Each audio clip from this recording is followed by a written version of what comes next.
Both Marie Osmond and Olivia Newton-John are extremely talented singers, and both of them have been able to successfully transition from pop singer to something more. Stars of movies and television, although one could argue that Olivia has been more successful in film, and Marie maybe just a little bit more successful in television. That is just the way things played out. But you know what? Things could have gone very differently if not for Marie's decision to pass on the role of Sandy in the movie Grease that Olivia would eventually accept. It's a role that has become, quite frankly, iconic.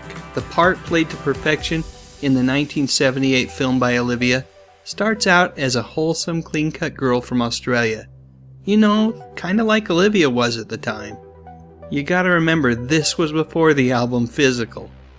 Quick sidebar, if any of you went to high school in the early 80s when Olivia was tearing it up on the charts, well, you know that this short feathered hair look with a headband was frequently emulated by high school girls. It really was a great look. Anyway, getting back to Grease, by the end of the film, Sandy has to change to win the love of the John Travolta character.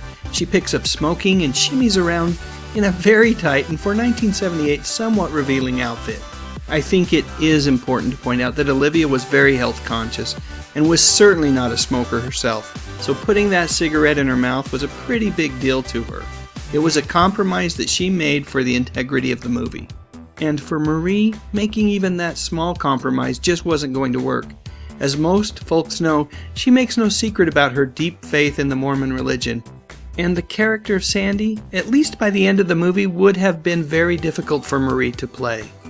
She has also said that the role of Sandy, as it was written when she looked at the script, was somewhat edgier than the final version that Olivia played.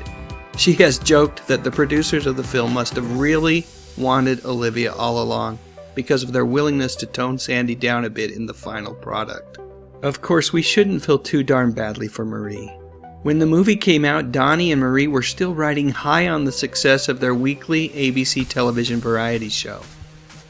Yep, for a brief moment in time way back in the late 70s, you could get your very own Donnie and Marie dolls.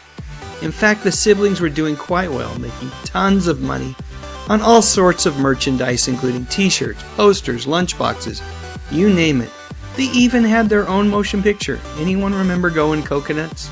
I will say, however, that there is some irony that when Olivia guest starred on their show, Donnie sang You're the One That I Want with Olivia Newton-John. I think it's also important to point out that all these years later, the Osmonds and Olivia still remain good friends. In fact, Olivia frequently participates in various charitable efforts related to Marie's work with the Children's Miracle Network. I absolutely love it when celebrities step outside of their own little world and look around and really try to make a difference. Yep, it makes me feel good. I think it is probably worth mentioning that at current time, Olivia is having a bit of a scare health-wise. That said, she is a fighter. I've got my fingers crossed that hopefully before we know it, this wonderful songstress will be making beautiful music once again. So, one more little casting tidbit before I go. Did you know that the director of Grease, Randall Kleiser, also considered this young lady for the role of Sandy? Apparently, he had been given a sneak peek of a new movie from his pal George Lucas.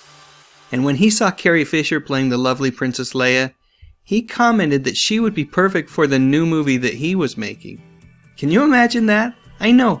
Olivia's performance is so iconic that it's now difficult to imagine anyone else in the role, whether it's Carrie Fisher or Marie Osmond. Still, I would have loved to, at the very least, have seen a screen test with Marie. Oh well, from all reports, I don't think talks even made it that far before Marie passed on the role. And like I said, who knows what would have happened had Marie elected to take the role? Who knows where her career would have gone? Would she had still gone on to record the amazing Paul Davis song, Meet Me in Montana with Dan Sills? It is one of my all-time favorite songs, and I would hate to think of a world where that song, as sung by Marie, didn't exist. And before I stray too far off the topic of Grease, you really should check out Grease 2 with Michelle Pfeiffer. It's the same story with new songs and the roles reversed. How can you beat that? Alright, one last picture of Marie. All that healthy living has definitely been kind to this great lady. So what do you think? Would you have liked to have seen someone else in the role of Sandy in Grease? Or did you think Olivia Newton-John was perfect? Let me know in the comments section, and while you're at it, I would love a thumbs up if you enjoyed this video. And what the heck? Why not consider subscribing to my little channel? I talk about music, movies, and television, mostly from the 50s, 60s, 70s, and 80s. You know, the good stuff. But most importantly, and as always, thank you so much for watching.